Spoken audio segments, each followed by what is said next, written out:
thee all glory and honor, dominion and power forever and ever and ever.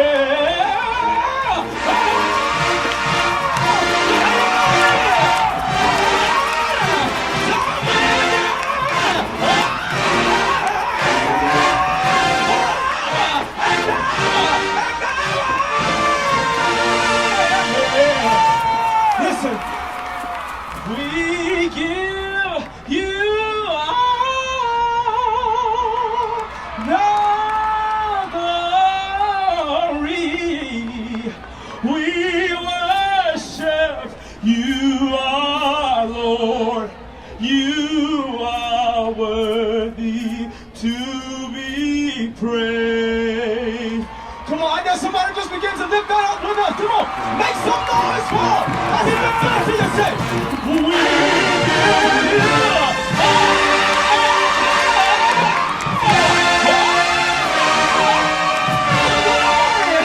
what you doing? Nobody can do it like you can.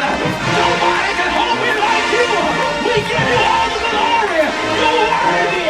There's nobody like you. All the earth, you deserve all the praise. Somebody shout, this place, make some noise for him. Man, it's a blessing to have you in, man. I appreciate you having me, man. Look, we was kind of going around the bend for a minute, but we finally made it happen, right? Yes, sir, man. I want to first start this off, man. I'm a big fan of JSU, Sonic Boom of the South, man. And I've seen a lot of drum majors come through, but I think you're the most passionate one out of the whole bunch. Not to put anybody else down, but man, it's just that passion you have for it, man. It's just crazy. I appreciate that, Doc. I appreciate it. Yes, sir. Yes, sir. Yeah, but we're gonna start it off with where are you from, man? I'm from Jackson, Mississippi. I am from Jackson. Oh, okay. Man, crazy. I ain't even know that. Okay. Yep, born and raised. That's what's up, man. Can you tell us a little bit more about your family lifestyle and what it was like growing up? Yeah, I pretty much grew up I grew up with my mom. I would be with her. I have a younger brother. His name is Shamari. We're 4 years apart. So when we were really young, my mom and my dad, they didn't really just, I don't know, I guess it didn't really work out. Right. So we kind of stayed with our mom like 5 days a week, and then we would go with our dad on the weekends and things like that. But for the most part, it was a pretty, I guess, pleasant experience. We saw both parents, in our lives actively. Church was very important. My aunts, I had people like my auntie, who was married to a pastor. So that's kind of where I got a lot of my cultivation from. I started directing and playing for that choir. I actually still play for that church today. I'm the minister of music there now. But I started playing for them around like 13. My brother was playing the drums. I was on keys.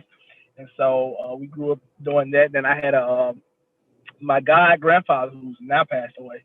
But I was going to church with him also. So I would rotate. I would go to church with my auntie and do church with them on some Sundays. And then I would go to church with my grandfather, Granddaddy Jenkins, we called him. I would go to church with him, and I was singing that choir.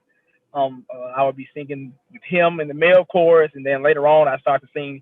And it was like, yo, you a little young for that, like, why don't you just come sing with kids or whatever?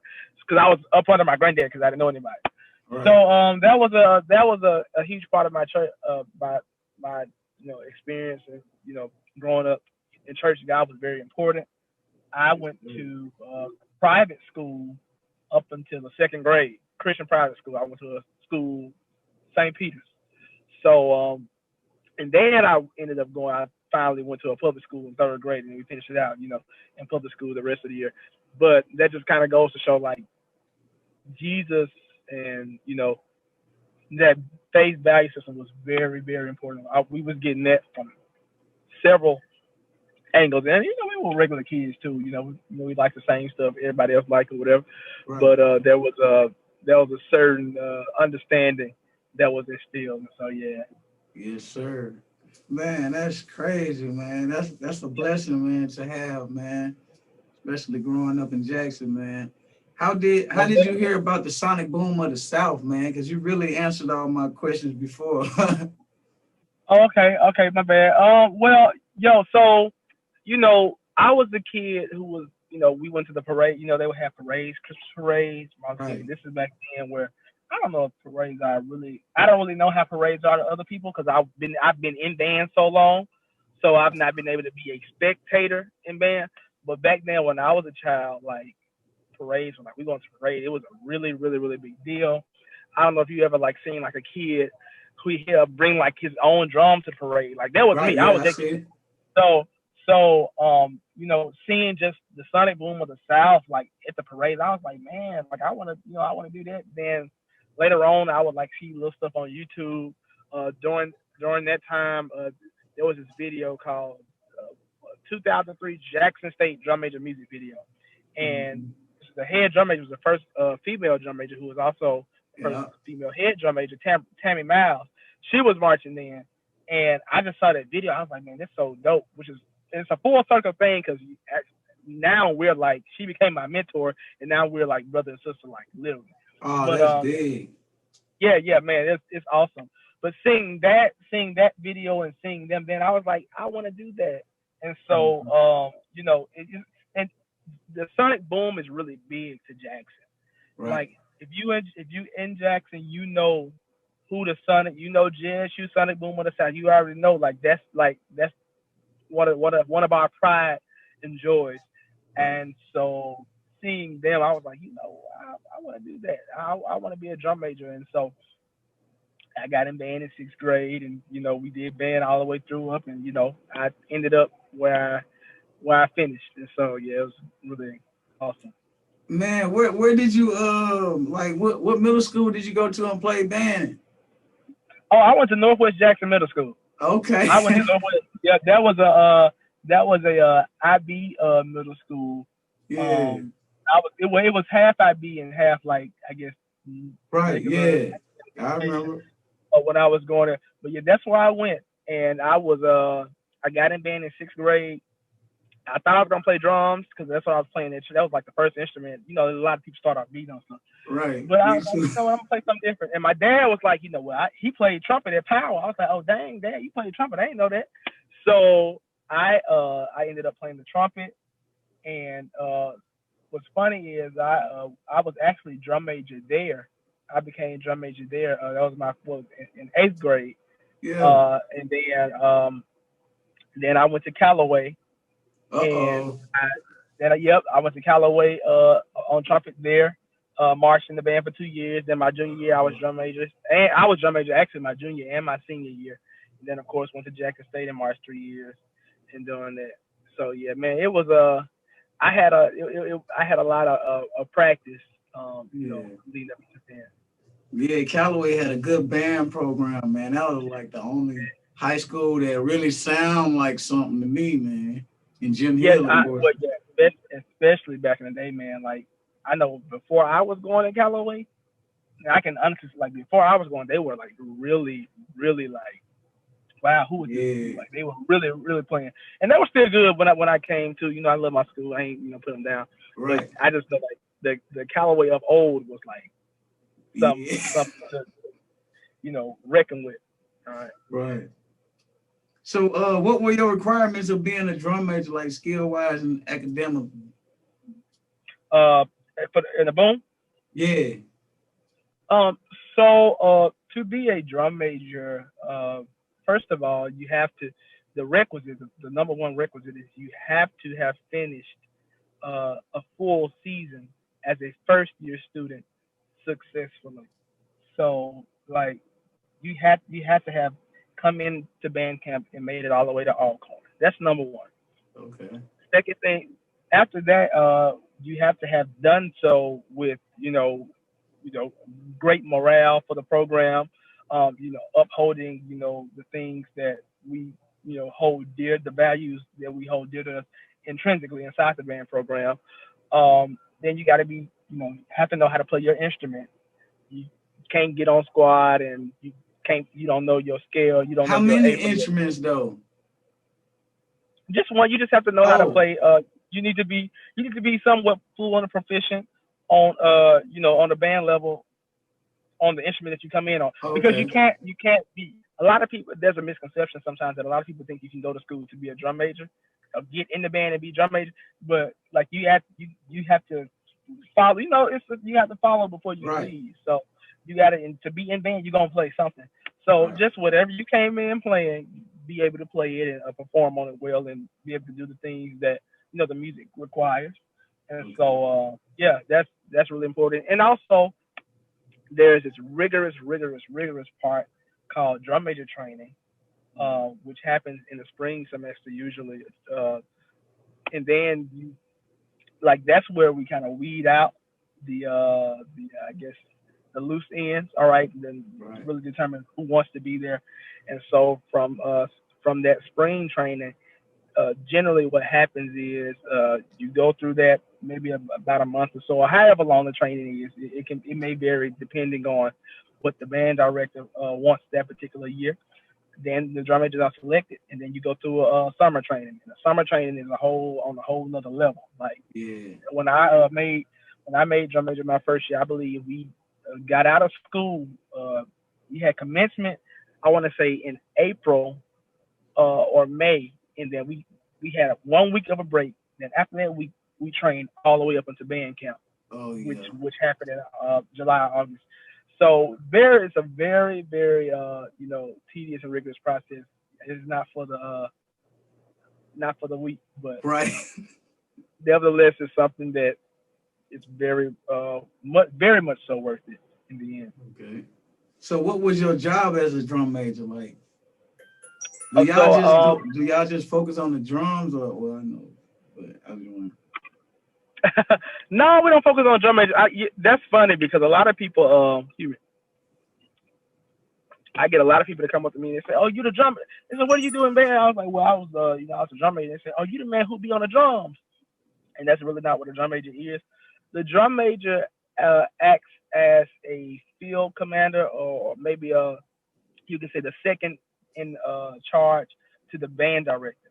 And so Okay. you have in the chain of command, you have the director of bands who is over the marching band, the symphonic band, concert band. He kind of just oversees the band department at large. Then you have the Right. actual marching band director. All right, Oh, and after the marching band director, you have like the several associate band directors. The drum major's role is to be of assistance and the hands and feet of the marching band director. So for oh, instance, okay. the marching band director may need, at the top of practice, he may need to, go and take care of some things regarding to the field show. So I need the band to get warmed up and start, practicing. So the drum majors will go and facilitate that process. All Okay. right. We need to get ready to go to practice on the field. So drum majors, we need you to get the band lined up and getting ready to, get in formation so that we can proceed to march to the field and do Right. so, knowing what songs we're going to play. So it's kind of like we're the generals of the band, or the Right. sergeants of the band. You know what I'm saying? So yeah, that's basically the drum major um, aspect. Also, if people in the band coming late to practice, or people out of line, the drum majors are going to be the ones generally. If it makes it past a section leader, if the section leaders can't contain it, or the drum major sees it, it's like, yeah, we have to deal with nipping disciplinary issues in the bud Right. too. So things like that.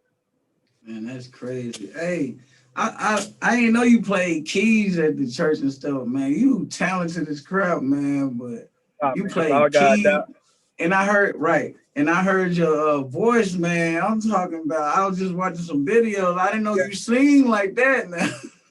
Oh yeah, man. I have been singing my whole life. I literally, Right, if you let some of my closest friends tell you, man, like, Gavin, that man sing more than he talk.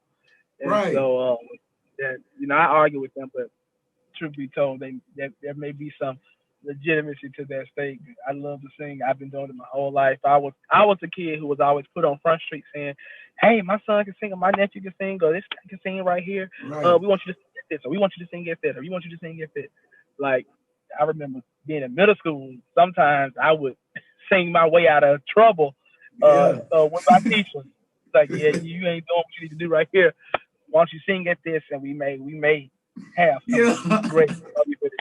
So yeah, man, it's just it's like But you freedom. sing like different styles though. You can Yeah, sing opera. I heard you singing like the opera choirs too though. yeah. That is now I attribute that. Well, the number one thing is that I realized that God gave me a gift. He gave me Right. a gift not just to be able to sing, but to be able to hear and to be able to Mhm. differentiate between different sounds and different just different types of sounds. He gave me a gift to really be able to hone in on different stylistic tendencies that genres have, but also he allowed me to be able to you know embark on this journey that I did at Jackson State University. And so I've always been a person who just loves different genres. Right. But coming to Jackson State, I could honestly and truly say that the training I received here was something like it was like nothing I ever imagined myself That's what's up, doing. Because man. if you asked me, 12 years ago, would I be singing opera? I'd be like, no. Right. What? No, I'm not. I ain't about to think about no opera. You know what I'm saying? That's Right. how I was. But because of the requirements of the music program, because I'm a music education major, because of the requirements that we had to fulfill in the program and the just the training that we had to obtain to receive that degree, um, it really stretched me and it really expanded me in terms of different genres and being able to really fully master, my instrument. And I wouldn't say that I fully mastered it. I still have lessons Right. with my teacher, but I'm much, further along than when I started. So really grateful for that. Yeah, man. You humble as man. I love this, man. How did you feel when your video went viral? The You Got Alone video, Yeah. man. You, it was at the Memorial Stadium. It was at the stadium Oh, that we okay. play at, our home stadium. But you know, that was just one of those. I really didn't even realize it went viral, Yeah. and it was just a surreal moment. But I guess the thing of it being viral wasn't really like, okay, I got a viral video. It was more so just what God did through that performance. I remember the build up to it. Right. Year before, the year before we were going to do like maybe like a Motown field show. We ended up not doing it or something like that. And then Dr. Little, he was like, "Well, you gonna sing on this field, man." He was like, what about doing like a gospel field show?" And we talked about it, and Right. we had a whole team, a student team to come together, a committee, rather, student committee to come together, and plan the field show, of course, in conjunction with Dr. Little and the other band staff. Right. And I remember the bands. There would be some days that the band would be playing, and the sound that they were releasing, I just felt, I was like, man, this is gonna change. I would just know I said this is gonna change some of the people in here in this room. It's gonna do something. Yeah. And it would be days I remember I would literally be sitting in the band room listening to them, and I would be fighting back tears like, this is moving me. Yeah. I feel the presence of God, man. This is so powerful. People don't even know. Like, God, Man. I can feel God even moving in practice. And so, just I remember getting ready to go the day of the field show. We went to test the mics, and I remember praying like over the field, like, God, do something today, like really, have your way. And I was just really in deep prayer about it. And so when the moment actually came and it happened, I was like, man, God, you are that that was my, even to this day, Confirmation. that confirmation, and just really being grateful, like, God, you really used me to do that. Like, Yes, you used sir. me, who was a very imperfect person, who Amen. seeks you, trusts you, but is still human and still has weaknesses and things like that. That I continue to fight with, as we all do, as people in That's general. good, bro. And so it was just like, man, like I can't believe you. And I was getting so many, people to come to me and so much feedback. Like, yo, I was in this place before I heard this, or I listened to this as my devotion. And this was like, man, like God, you're so awesome because you Man. allowed me to be a person who would be instrumental in the change and I guess trajectory of how people see the band and the path that it was taking, Right. in culture change at large. Right. So I see it as something even now so much bigger than myself, and I'm so grateful for it. I still go back and watch it sometimes Hey. myself. Yes, It's, sir. yeah, it's That was amazing. big, man. I never seen nothing like it, bro. So how do you reach those who don't know Christ, man? Um, Great question. I think the best thing to do is for me where I am now is I try to live a very transparent and real life. Um, there was a I was in a place a time ago, quite some time ago, where I was more judgmental.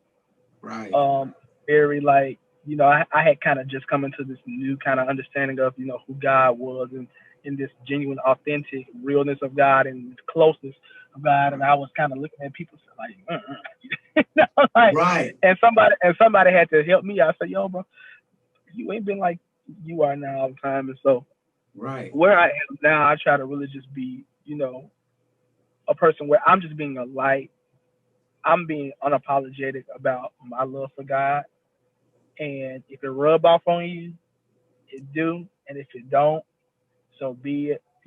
I ask God, to help me to hear him and to open up opportunities for me to, speak and to minister, you know, to people or whatever it is. And he's done that. I mean, he's done it so many different times. Yeah. And but for the most part, because I'm not gonna lie, I'm not always hearing God tell me to tell somebody something. So I Right. mean, I just try to live my life. I just try to live my life, in a way that's pleasing to Him. Make sure I'm doing what I need to be doing to keep my spirit, clean and my soul where it needs to be.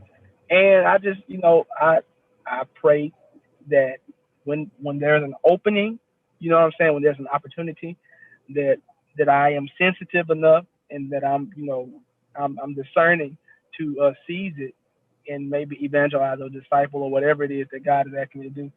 And outside of that, I just live.